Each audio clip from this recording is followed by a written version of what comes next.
നിലമ്പൂരിൽ ഉപതെരഞ്ഞെടുപ്പിന് കളമൊരുങ്ങുമ്പോൾ അവിടെ ഏറ്റവും പ്രധാനമായൊരു ഫാക്ടറായി PV അൻവർ മാറുമോ എന്നുള്ളതാണ് ഇപ്പോൾ ഏറ്റവും അധികം ചർച്ച ചെയ്തുകൊണ്ടിരിക്കുന്നത്. ഉറപ്പായും PV അൻവർ തന്നെയാണ് നിലമ്പൂരിലെ ഈ തിരഞ്ഞെടുപ്പിലും പ്രത്യേകമായി ശ്രദ്ധിക്കപ്പെടുന്നത്. മറ്റ് 140 മണ്ഡലങ്ങളിലും സ്വാധീനം ചെലുത്താനായി പോകുന്നതെന്നാണ് ഇതിനോടകം തന്നെ രാഷ്ട്രീയ നിരീക്ഷകർ വിലയിരുത്തുന്നത്. ആസന്നമായ ഈ പൊതു തിരഞ്ഞെടുപ്പിൻ്റെ മുന്നൊരുക്കങ്ങളൊക്കെ തന്നെ പൂർത്തീകരിച്ചുകൊണ്ട് മുന്നോട്ട് പോകാനാണ് 3 മുന്നണികളും തീരുമാനിച്ചിരിക്കുന്നത്. ജനവിധിയുടെ ഒരു റിഹേഴ്സലായി തന്നെ മാറുന്ന നിലമ്പൂർ ഉപതെരഞ്ഞെടുപ്പിനെ വളരെ കരുതലോടുകൂടിയാണ് നോക്കിക്കാണുന്നത്. കേവലം 1 വർഷം മാത്രമാണ് ഇനി അടുത്ത തിരഞ്ഞെടുപ്പിന്, നിയമസഭാ തിരഞ്ഞെടുപ്പിന് ബാക്കിയായിരിക്കുന്നത്. എന്നാൽ ഇതിനിടയിൽ ആൻറ്റി ക്ലൈമാക്സിൽ സംഭവിക്കുന്ന ചില മാറ്റങ്ങൾ. CPM-മായി ഇടഞ്ഞ അൻവർ സ്വന്തമായി പാർട്ടി രൂപീകരിച്ച് ഒടുവിൽ തൃണമൂൽ കോൺഗ്രസിലെത്തി ഇപ്പോൾ ഇതാ UDF-ലേക്ക് ഒരു പ്രവേശനം നടത്താൻ പോകുന്നുവെന്ന സൂചനകളാണ് ലഭിക്കുന്നത്. ഉപതെരഞ്ഞെടുപ്പ് നടക്കുന്നതിന് മുൻപ് തന്നെ UDF-ലേക്കുള്ള പ്രവേശനം വേണമെന്നാണ് PV അൻവർ ഒരുപക്ഷെ ഇനി മുന്നോട്ട് വയ്ക്കാൻ പോകുന്ന ആവശ്യം. നേരത്തെ തന്നെ തൃണമൂലുമായിട്ടുള്ള ബന്ധം ഉപേക്ഷിച്ചു വരികയാണെങ്കിൽ അൻവറിന് അഭയം നൽകാൻ UDF തയ്യാറാണെന്ന് പറഞ്ഞിരുന്നു. ഇനിയും ഭീഷണിയും ഡിമാൻഡുമായി അൻവർ മുന്നോട്ട് പോയാൽ ഒരു പാളയത്തിലും ഇടം ലഭിക്കില്ല എന്നുള്ളതാണ് യാഥാർത്ഥ്യം. സ്വന്തമായി ഇനിയൊരു പാർട്ടി ഉണ്ടാക്കാനോ സ്വന്തമായി ഒരു ഭരണകൂടം സൃഷ്ടിക്കാനോ അൻവർ ശ്രമിക്കരുത് എന്നുള്ള നിബന്ധനയും ഒരുപക്ഷെ മുന്നോട്ട് വച്ചേക്കും. ഇതിനേറെ പറയുന്നു, അടുത്ത തിരഞ്ഞെടുപ്പിൽ വളരെ പ്രധാനപ്പെട്ട 2 സീറ്റുകൾ അത് അൻവറിന് വേണ്ടി മാറ്റിവെക്കുമെന്നാണ് കോൺഗ്രസ് പറഞ്ഞിരിക്കുന്നതായി സൂചന ലഭിക്കുന്നത്. അതേക്കുറിച്ചുള്ള കൂടുതൽ വിശദാംശങ്ങൾ ഈ അവസരത്തിൽ പുറത്തു വരികയാണ്.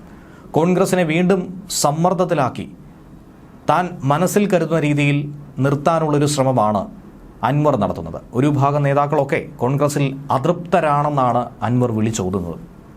മുന്നണിയിലെത്തുന്നതിന് മുൻപ് തന്നെ ഒരു തലവേദന കോൺഗ്രസിനുള്ളിൽ സൃഷ്ടിക്കുന്നു. സ്ഥാനാർത്ഥി ആര് വേണമെന്ന് അൻവർ തന്നെ തീരുമാനിക്കുന്നു. കോൺഗ്രസിനുള്ളിൽ തന്നെ ഒരു ആഭ്യന്തര കലഹത്തിന് തിരിതെളിക്കുന്നു. ഇതൊക്കെ തന്നെയാണ് അൻവർ പുറത്തു നിന്നപ്പോൾ ചെയ്യുന്നത്. ഇനി അകത്തെത്തിക്കഴിഞ്ഞാൽ എന്തൊക്കെ ഉണ്ടാകുമെന്നുള്ള ആവലാതി തന്നെയാണ് നേതാക്കൾക്കുള്ളത്. അതുകൊണ്ട് അൻവറിൻ്റെ കാര്യത്തിൽ വളരെ കരുതലോടെ തന്നെയാണ് മുന്നോട്ട് നീങ്ങേണ്ടത്. പ്രതിപക്ഷ നേതാവ് VD സതീശനൊപ്പം രമേശ് ചെന്നിത്തലയും പങ്കെടുക്കുന്ന ഒരു ചർച്ച ബുധനാഴ്ച തിരുവനന്തപുരത്ത് നടക്കാനിരിക്കുകയാണ്. അതിൽ PV അൻവറുണ്ട്. അൻവറിൻ്റെ UDF പ്രവേശനത്തെക്കുറിച്ചുള്ള സൂചനകളായിരിക്കും ലഭിക്കുന്നത്. രാവിലെ 10 മണിക്ക് കന്റോൺമെന്റ് ഹൗസിൽ വെച്ച് ഈ ചർച്ച നടത്തും. അൻവറിനെ മുന്നണിയിൽ എടുക്കാമെങ്കിൽ പോലും തൃണമൂൽ കോൺഗ്രസിനെ UDF-ന്റെ ഭാഗമാക്കണോ? തൃണമൂൽ കോൺഗ്രസിന് UDF-നുള്ളിൽ എന്ത് കാര്യം? ഇക്കാര്യം തന്നെയാണ് കോൺഗ്രസ് ഉറച്ചു നിൽക്കുന്നത്. ദേശീയ തലത്തിൽ കോൺഗ്രസുമായി ഏറ്റവും വലിയ ഏറ്റുമുട്ടൽ കാഴ്ചവെക്കുന്ന തൃണമൂൽ ദേശീയ നേതൃത്വം ഒട്ടും തന്നെ ഇഷ്ടപ്പെടാത്ത ഒരു ബന്ധം അത് കേരളത്തിൽ മുന്നോട്ട് കൊണ്ടുപോകണോ എന്നാണ് ചോദിക്കുന്നത്. സംഘടനാ ചുമതലയുള്ള AICC general secretary KC Venugopal ഇക്കാര്യം ശക്തമായി തന്നെ പറഞ്ഞിരിക്കുന്നുവെന്ന് വേണം മനസ്സിലാക്കാൻ.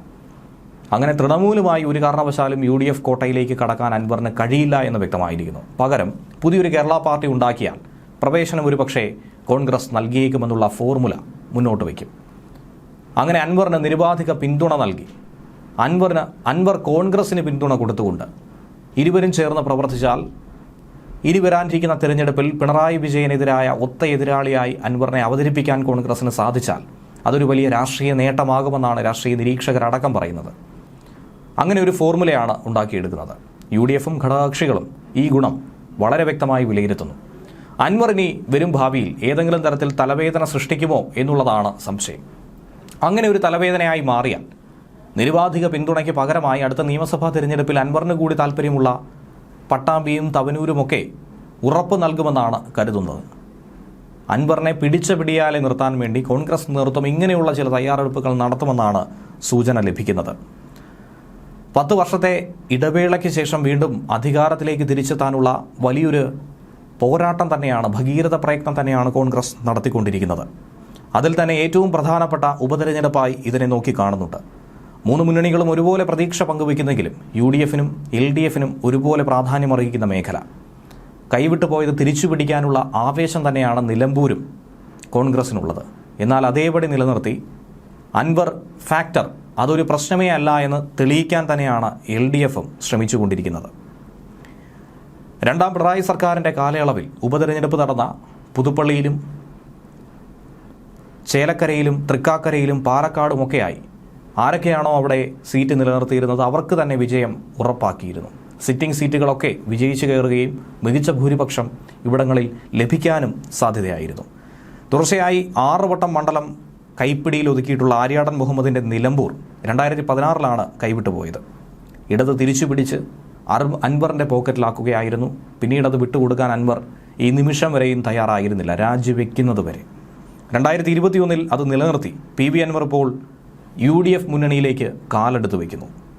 മുഖ്യമന്ത്രിക്കും സർക്കാരിനും വരെ കടുത്ത ആരോപണങ്ങൾ ഉന്നയിച്ചുകൊണ്ട് PV അൻവർ മുന്നോട്ട് വന്ന് യുദ്ധം നടത്തിയതൊക്കെ ഇപ്പോഴും ചർച്ചയായിക്കൊണ്ടിരിക്കുന്നു. വീണ്ടും ചർച്ചകൾക്ക് തുടക്കമിട്ടുകൊണ്ടിരിക്കുന്നു.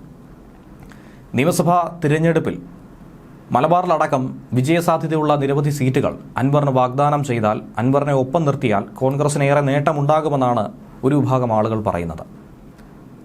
എന്നാൽ അൻവർ തൃണമൂൽ കോൺഗ്രസിനെ UDFന്റെ ഒരു ഘടകകക്ഷിയാക്കി കേരളത്തിൽ മാറ്റണമെന്നുള്ള ഒരു ദൃഢനിശ്ചയത്തിൽ ഉറച്ചാൽ അത് വലിയ വെല്ലുവിളിയാകുമെന്ന കാര്യത്തിൽ സംശയമില്ല. കോൺഗ്രസിനും മറ്റൊന്ന് ചിന്തിക്കേണ്ടതായി വരും. തദ്ദേശ തിരഞ്ഞെടുപ്പിന് മുൻപ് തന്നെ ഇക്കാര്യം വീണ്ടും ചർച്ച ചെയ്യാമെന്നാണ് ഇപ്പോൾ പറഞ്ഞിരിക്കുന്നത്. നിലമ്പൂർ ഉപതെരഞ്ഞെടുപ്പിൽ ഒരുമിച്ച് മുന്നോട്ട് പോകണമെന്നുള്ള നിർദ്ദേശം കോൺഗ്രസ് നേതാക്കൾ ഉറപ്പായും മുന്നോട്ട് വയ്ക്കും. അൻവറുമായി ചേർന്ന് നിന്നാൽ ഉറപ്പായും നിലമ്പൂരിൽ വിജയിച്ച് കയറാമെന്ന കോൺഫിഡൻസ് ഇതിനോടകം തന്നെ കോൺഗ്രസിനുണ്ട്. നിലമ്പൂരിനെ സംബന്ധിച്ച് അൻവറിനും അതുപോലെ തന്നെ UDFനും അഭിമാന പോരാട്ടമാണ്. LDFനെ സംബന്ധിച്ച് അതൊരു പ്രതികാരവും. അതുകൊണ്ട് തന്നെ അൻവർ വഴങ്ങുമെന്നാണ് കോൺഗ്രസും കരുതുന്നത്.